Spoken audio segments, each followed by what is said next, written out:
Blog Talk Radio.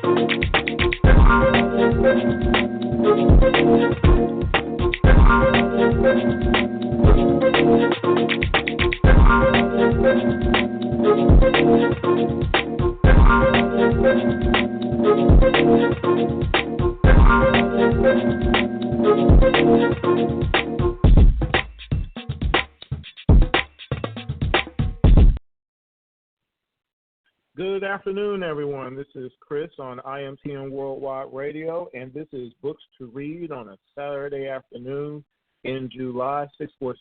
646-652-4479 is the number. Today on Books to Read, age is just a number. Do you feel that way? Every day you get a day older, and for some, it's a terrible feeling. But for others, it's not something that they think about. Today we're going to have author Leonard Heflich, and he'll be talking about his book, Live as Long as You Dare.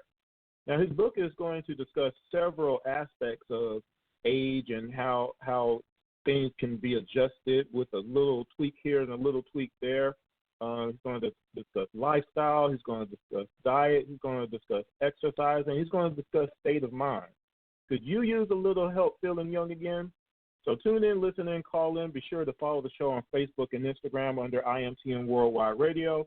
Also Twitter, IMTM Radio, and of course download the Spreaker app and follow the IMTM Radio page. So if you do have a question or comment, feel free to dial 646-652-4479. In the meantime, let's go ahead and bring our guest into the show right about now. Good afternoon, Leonard. How are you doing today? Hey, Chris. Good afternoon. Thanks for having me. No problem. Excited to have you on today. Saturday shows always seem to be funner anyway. So, first and foremost, thanks for you taking the time out in regards to coming on to the show to discuss a topic that, it affects everybody on the planet Earth, literally. And it's something where, especially those in secular workforce, you start feeling it after a certain point, especially depending on what you do. So to have you as an author on this particular subject, I think this is just going to be a interview where I think it's going to just help a lot of people if they hear it. So before I begin, usually what I try to do is get a little backstory of you yourself personally, because this is our first time getting to talk, of course. Where are you from originally? I'm originally from New Jersey. Oh, okay, not too far away from where I'm from, New York. Cool. Okay. Yeah. As far as New Jersey, where in New Jersey? In Bergen County, Washington Township. Okay. Let me ask you this. Have you always been there? Are you still there now? Where are you at now? We've moved a couple times to work, and currently we're living in Doylestown, Pennsylvania. Not so far away. Not so far. Okay, I was going to say that's not too far away. And growing up, your young time, because I know you're still young, right? Live as long as you dare, right? That's right. Were you always, as far as like, when writers, some published authors that I've talked to, some of them have always been in that mode of they knew what they wanted to do. But would you say that writing was right off the top something that you thought about? Or what was some other things that you thought about as you were growing up that you think you might end up doing? No, it took a long time before I got around to writing. My real passion was science, and I read every book in the library in our grammar school before I left in 8th grade. And I went from there to bigger and bigger libraries, and I'm a library hound. One of my favorite things to do is walk around an open stack library and find some weird book that I've never heard of before and read it. But I'm a scientist. I'm a chemist by education. Spent my career in the food industry, 42 years as a food scientist, in working in regulatory affairs, product development, and the last 15 years were in food safety. Oh wow! So you're definitely the person to talk to. I had a brief stint in the restaurant industry as far as food goes. There in Atlanta, and yeah, there's probably some things that you probably should have regulated there. With that, and you being a scientist, now certain things are starting to come into play here now, in regards to this particular book. But before I get there, was there something that pointed you in regards to the particular subject in regards to age? Now, I would assume part of that, of course, would be on the science side of things. And I've seen probably, and I've read, certain books and of course seen, movies and documentaries and things of that nature and stuff in the future and all that kind of good stuff, as far as the human body and things of that nature. So was there something that, as in your studies over these years, that made you think, okay, you know what? I know I can do something that can help along these lines. Was there something specific? Was it by accident? Let us know. No, absolutely, and it wasn't by accident. It was by choice, meaning I've made the observation in my own life and in my friends' lives, my family, that, as you pointed out in your excellent introduction, aging is inevitable. Every day we get a day older. That's not going to stop. We can't stop that, and we don't want to. But getting old is often a choice, and we associate age and getting old as a consequence of aging, meaning as we get older, we expect, we're not going to have the same capabilities that we used to have. We're going to walk a little slower. We won't be able to walk up and down stairs as quickly, or maybe not at all. We won't have as much energy. Things are going to change, and we're going to get slower, and and that's what we kind of expect that. That's what's going to happen. We see that around us. Other people, we say, well, it's normal. That's what aging is. That's normal aging. Well, what I've learned from my own experience is a lot of that is by choice, meaning, it is natural that as we get older, our capabilities tend to decline. However, we don't have to accept as much of the decline as we seem to be today, meaning through poor habits like poor exercise or no exercise, poor eating habits. Oh, Leonard, did I lose you? Are you still there? Sorry? Are you still there? I'm still here, yeah. Yeah, okay, of course. You were fading out there. Okay, go ahead. Oh, sorry. Okay. Should I repeat? How much should I repeat of what I just said? You were at eating habits. Go from there. Okay. The point is, a lot of the decline that we associate with aging and getting old is due to personal choice. We don't have to accept it, and there are lots of little changes we can make in our life, in our lifestyle, that can help us maintain or even build our capabilities. So why accept the decline when we can actually keep steady or improve? And there's no reason why we can't. Now, of course, people think about the cliche, you're only as old as you feel.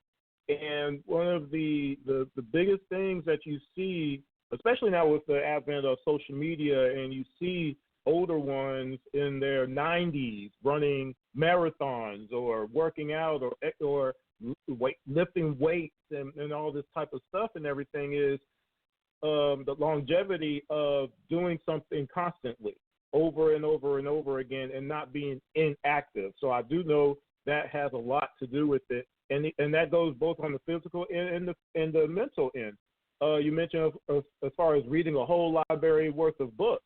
If you keep your brain active, it's probably, consistent with keeping those faculties kind of going and things of that nature. So I definitely can see the value as far as that goes. So that, and again, we're just piecing things together, folks, in regards to the book Live as Long as You Dare. So let me ask you this: how did that title come about? It came about because I wanted to write a book that was practical and helpful, and that would help people understand better, how they can take care of themselves. And as I was writing it, and I was looking for reasons, what were the causes, what were the problems, what were the hurdles that were going to prevent us from living longer and healthier. And the ones that came up with are pretty obvious, things like diabetes and obesity, heart disease, hypertension, so on. Those are the ones that are going to be, that will prevent us from being more active and therefore from being healthier and from and living longer. And what I found as I was doing that research is that there's a lot of misinformation about those topics, a lot of missing information as well, a lot of information on the internet today, and there's a lot of it. It's overwhelming how much information is available. Some of it is helpful, some of it is wrong, and some of it is not helpful, at least. So,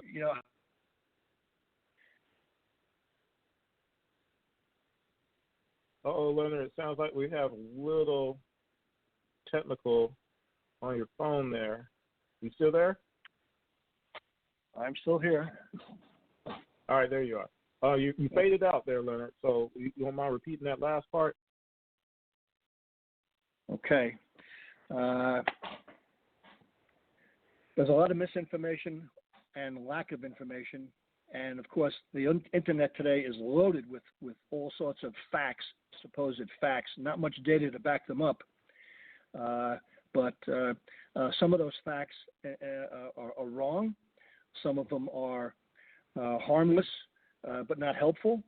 And how is a normal person supposed to sift through that and figure out which is which? It's really difficult.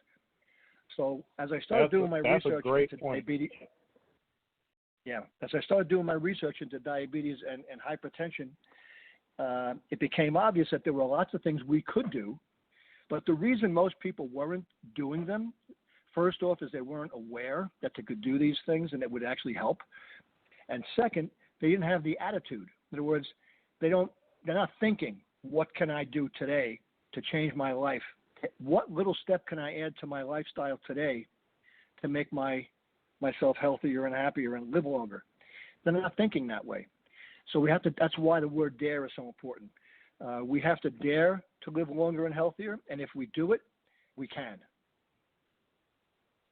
Exactly. So let me ask you, Leonard, because now one thing I've always told people, and usually it was on the entertainment side of the business that I deal in mostly, is that contentment is the worst word in the English language. So is it apathy or contentment that people don't want to kind of make the effort in finding out what they need to do, or what is your opinion on that? What do you think? I think it's apathy is part of it. I think acceptance is the biggest issue. In other words, we just accept that I'm not supposed to be as capable this year as I was last year. I'm getting old. I so often I hear, you're fine you're normal for a 65-year-old guy. And I say, well, I don't want to be a normal 65-year-old guy. I mean, I don't have to be. It's a choice. If I want to be, of course. And very often people do, consciously or unconsciously, make that choice. They act old, even though they don't have to. And that's why attitude is so important. I think about Sylvester Stallone doing another Rambo movie. And I'm like, and you got others out there who've been doing it such a long time, and they're action stars, but they're in their 70s now. Harrison Ford is still out there he's going to do another Indiana Jones movie. Now that one I just rolled my eyes a little bit, but still he's going to do it. I want to see him go over a canyon or something though. So a lot of that is acceptance to say, okay, well that's okay for them, but I'm good over here. And it's like 65 is not 65 25 years ago it's like so much different than it is now typically. But then there's so many in that middle section that still, I'm still gonna, I'm gonna just let it go, and there's no turnaround for me. It's too late, so to speak, which is sad because again, we can go as old as we want to and go a little bit longer, a little bit farther if that's what we want to do. 646-652-4479 is the number if you have a question and or a comment. So in regards to the book itself then, as far as pointed items, of course not giving all the secrets away of the book, I want you to give us two aspects, one on the physical and one on the mental, that immediately could change a person's outlook in regards to aging overall. And you can use anything. It could use either on the what you eat side or the exercise part of it, or just the inclination of doing something more, and then also on the mental, the capacity side of things. On the mental side, on the attitude side, we all have to have a vision. Where do we want to be in 5 years, 10 years, 20 years, even 50 years? And what I tell people is if you're 65 years old, you need to have a 30 or 40 or 50-year vision. Now, that sounds crazy, and maybe it is. But what I tell them is whether you're going to live 50 years or 2 years, having the attitude that you're going to live 50 will change the way you live today. And that's the important part, because you'll do things you would not normally have done. You'll take on bigger challenges that you would have said, no, I'm too old for that. Don't ever say that. Don't ever say that. Take the challenge, go for it, because you might be here for 50 years, even if you are 65. And if you're 25, you better have a 100-year vision or more. And the reason is because technology is advancing very quickly, and it's not going to be long. There already are some anti-aging treatments out there. In the next 10, 20 years, the technology is going to advance rapidly. On the diet side, it's fiber and antioxidants, two biggest things you can possibly do for yourself. So many people have chronic inflammation. Just look at your ankles, look at your wrists, even your face sometimes. If your face is red and swollen, your ankles are red and swollen, that's called inflammation. Inflammation is a natural defense response of the body to damage, and it's supposed to happen. The problem is when it happens all the time, it's called chronic inflammation. It's not something that happens due to a bruise or a bump. It's something that's there all the time.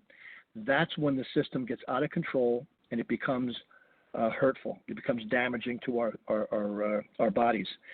The best way to get rid of inflammation, it's a sign that you don't have enough antioxidants in your system. You can get those from fruit and vegetables. You can take a supplement. That's fine.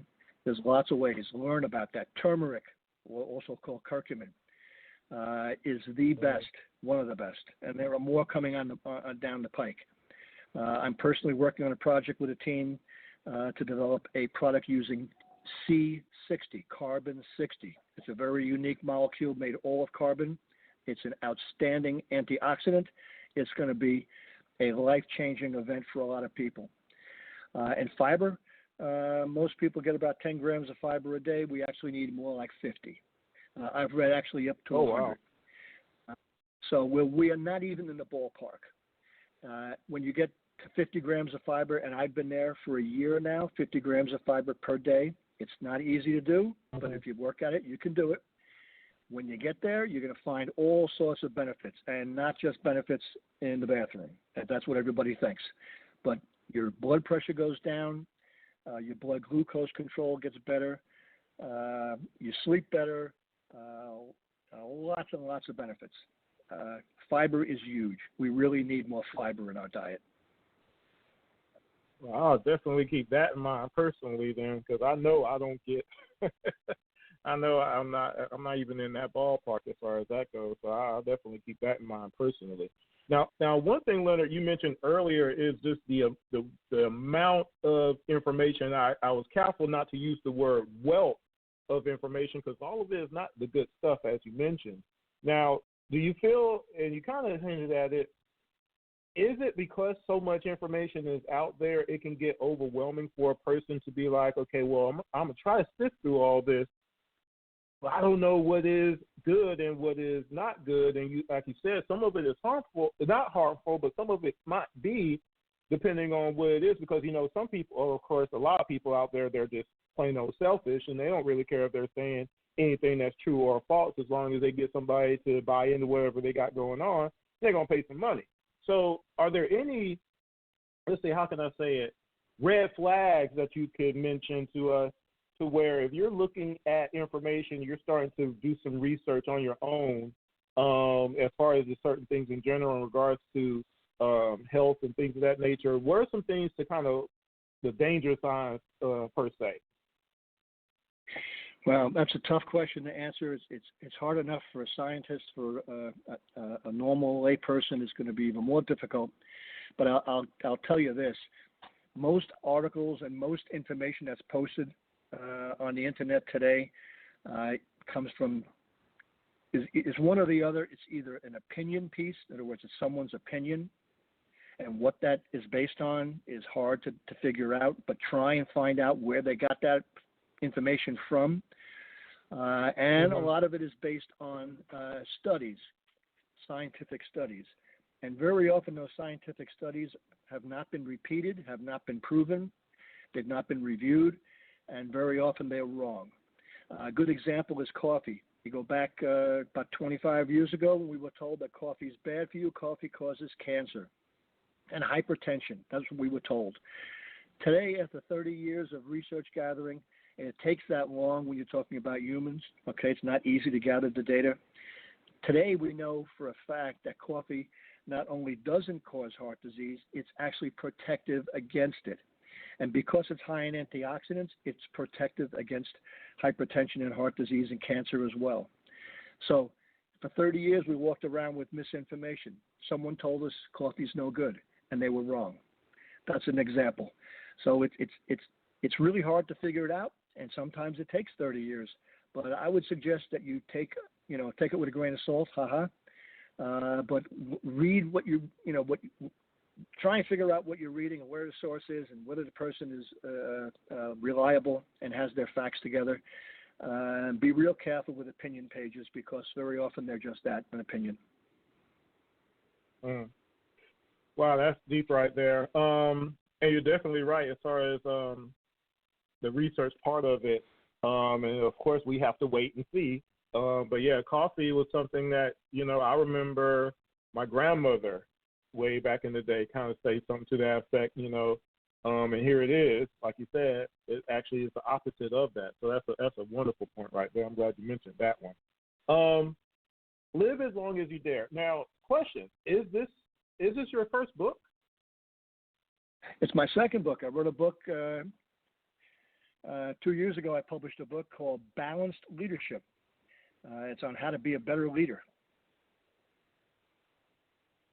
Oh, wow. Okay. Because like I said, that's the one thing I didn't know if this was your first book. So this is your second book then. Excellent. So let me ask you this: with this, how this book is going so far, do you have plans in regards to more books along this line? As far as maybe like a series, quote unquote, like what are some of your plans as far as the next couple of years as far as writing goes? Well, I can see having to do an update on the Live as Long as You Dare book because the technology is changing and there's a lot of stuff I want to add to the book to make it even better. So I can see in a year or two coming out with another edition. But no, I don't think I'm going to write too many more books along this line. I'm really proud of Live as Long as You Dare. It's helped a lot of people already, and I think it's going to help a lot more. It's a very unique book. It's different from any book you've read on the subject. It's practical. It's very direct. I make it as simple as it can be. It's not simple. It's complex, I admit, but I try and explain it as simply as possible, put the pieces of the puzzle together for people so they understand how things fit, and then they can use that to help them figure out how to make those pieces fit into their life and their lifestyle. And I keep emphasizing lifestyle as opposed to say diet. This is not about dieting. This is not something you do for 3 months. This is something you're going to need to do for the rest of your life. So what I want people to start thinking about is looking for little changes they can make in their life, in their lifestyle, in their diet, in their exercise, in their attitude, in their behavior, and incorporate those into their lifestyle. And it's not one change, it's not 10 changes, it may not even be 50. But when you get more than 50 changes, little changes, each one too small to make a significant difference, but when you get 50 of them, adding them up, it makes a real difference. Well, and I'm glad you mentioned that, the lifestyle part of that. Again, we're talking about longevity, we're talking about sustainability, and it's not just like a one and done type of a thing. Once you start that path, this is something that you have to, at first, of course, there's a lot of stuff going on, but you get used to it. You start working along the lines of whatever you set as far as your goals, and you keep going. And then once you achieve it, guess what? You got to keep it going. You got to sustain it. So I'm glad you mentioned that again, because for a lot of people, that's the only thing that they know about is that word diet. Right, and it scares most people because they don't think they have the wherewithal to keep up with something as far as that goes. And again, with all the different pieces of information out there, what's going to be good for me is not going to be, what's good for you is not going to be good for me. I know you see results, but I haven't seen, all of that goes into it as well. But the main goal has to be, okay, well, I do kind of want to live a little bit longer than, my last generation in my family, where I have history of this, a history of that, and for some people it gets scary a little bit. But I just think that this book here can help a lot of people change their minds in regards to that, and even improve their personal lives. With that being said, how can people get a hold of the book, Leonard? How is it available online? Do you have a website? Let people know how they can get the book, how they can reach you. Also, if you have social media. My books are both available on Amazon. I am available as well on social media, so you can find me on LinkedIn, of course, but Facebook and Instagram as well. So yeah, go out and find them, and I encourage you to read the book. It'll change your life and help you live a longer, healthier life, and live as long as you dare. Well, Leonard, I appreciate so much you being on today. This was a really, really, really good time this afternoon, having you on and getting a little bit more of a idea in regards to what it means to live a little bit longer and the dare part of it, as you mentioned. I love that explanation too. So if you were listening, folks, live, or those who are going to listen on the podcast form, please appreciate this particular interview. Because this is one that can actually, it's not often I actually get to say it. This one can change your life, folks. Leonard, appreciate you. I hope to have you on again in the future. On the science side, you're working on some stuff now. So if you finish that, definitely come back on the show. Okay. Okay, Chris. All right. Thank you very much. Appreciate it. Thank you, sir. Take care now. All right. Bye-bye. And that was Mr. Leonard Heflich and his book, Live as Long as You Dare, available on Amazon. And, of course, you can look him up on social media under his name, and you'll be able to pull him up. One of the things that I definitely appreciated was his descriptions and breakdowns of this is not just about dieting, this is not just about exercising, it's about all those things cumulatively. And you have to be willing to put some effort into it a little bit.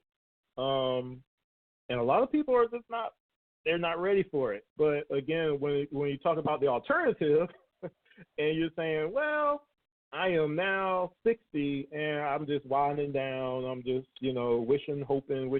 No, and again, Sylvester Stallone is like a great example. Arnold Schwarzenegger is a great example. Denzel even is a great example. You have Morgan Freeman is a great example. I think he's 82 now, still just going strong, acting, doing what he wants to do. And 20 years ago, 30 years ago, though, 80 years old was a miracle to make it to 80. You see what I'm saying? And so it's a matter of things do change. Science, technology do change, and you know you want to keep up with it. So this particular book, go pick up a copy. Live as long as you dare. Very excited to have Leonard on today on a Saturday afternoon in July. Appreciate everybody who was listening today. I saw people in the chat room. I saw people on the looking in on the Facebook Live on my page. So appreciate that, and of course all those who will listen to this in podcast form on Spreaker. Appreciate you listening today. Next week we have some more shows coming up. Of course, Around the ATL on IMTN Worldwide Radio comes on every Wednesday at 10 p.m. But be looking out for some new shows. IMTN Music will have some guests in the very near future. There will be another Women in Business show coming up. If you missed the Women in Business show yesterday featuring Princess Chantanice from Atlanta, make sure you tune into that. There's going to be a Top 5 podcast coming soon, so be looking forward to that as well. If you're not following, please follow IMTN Worldwide Radio on Facebook and Instagram. There is a Twitter page, IMTN Radio. Of course, download the Spreaker app to your phone and register to follow the IMTN Worldwide Radio page on Spreaker. And big announcement, of course, iHeartRadio has picked up Around the ATL, and hopefully soon some of the other shows on IMTN Worldwide Radio will be broadcast from iHeartRadio as well. So if you're a subscriber to iHeartRadio, definitely tune in. We're also on Google Play Music, Castbox, Spotify, Blog Talk Radio, Buzzsprout, and a whole bunch of others as far as platforms. So you can't miss IMTN Worldwide Radio unless you just want to. So one more time, thank you, Leonard, for coming on and talking about your book, Live as Long as You Dare. It was very enlightening in regards to just the specifics of what you have to say in regards to aging and just getting older. All of us get old, but like you said, you don't have to accept getting old. You can do something about it and be on the planet a little bit longer than most people. So that being said, we're going to get out of here. Hopefully, y'all will tune in for the next show, which will be soon. And until then, y'all take care. This is Chris on IMTN Worldwide Radio. Peace.